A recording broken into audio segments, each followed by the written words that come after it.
dogs. I love dogs. Nancy loves dogs. Nancy didn't grow up with dogs in her home. I did. I had a black lab named Ranger who got in with the wrong crowd, and he ended up coming back with a bullet hole through his neck, and he had been out killing sheep. So my dad told me that they found a nice home for him out in the country. Years later, it occurred to me what that actually meant in terms of what happened with Ranger. But most of my experience with dogs were just great. I had a golden retriever, half golden and actually half cocker spaniel named Champ when I grew up.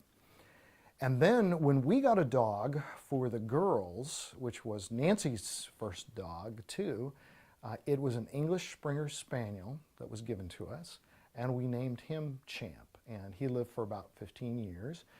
And he overlapped a few years with Moses, our Dalmatian, who also lived for about 15 years. And then when Moses crossed the Rainbow Bridge, as they say in the cards, when he died, then we just, I think it would have been just 3 or 4 weeks later, we got Maggie Grace, our golden retriever. We love dogs, and I'm absolutely convinced that God made animals, and we're showing this in Eden, so that people could have management of them, but it's not just dominion over them. It's not just management of them. It's a loving relationship with them. You get a hint of that in Scripture there's a story of the man who had this little lamb who was like a child to him, slept in the same bed with him each night and all of that. And there's no value judgment on that. It's not like that was a bad thing. And I think when Scripture talks about in the kingdom, the lion will eat straw like an ox, and the lion, the wolf, the lamb, all will be together, and there won't be any of the consuming and killing and harming. There'll be no harm on all my holy mountain, Scripture says. So I think we have to look forward to something great on the new earth, and that is not only our relationships with redeemed people, but an entire redeemed physical world, including animals, including dogs.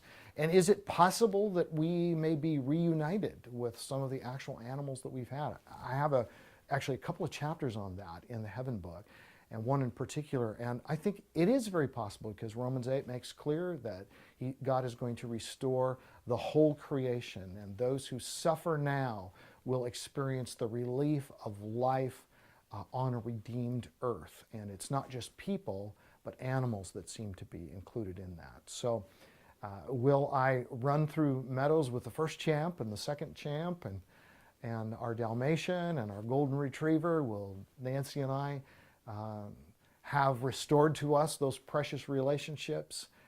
I think it's very possible. We don't know for sure. But wouldn't it be just like God to do that for us?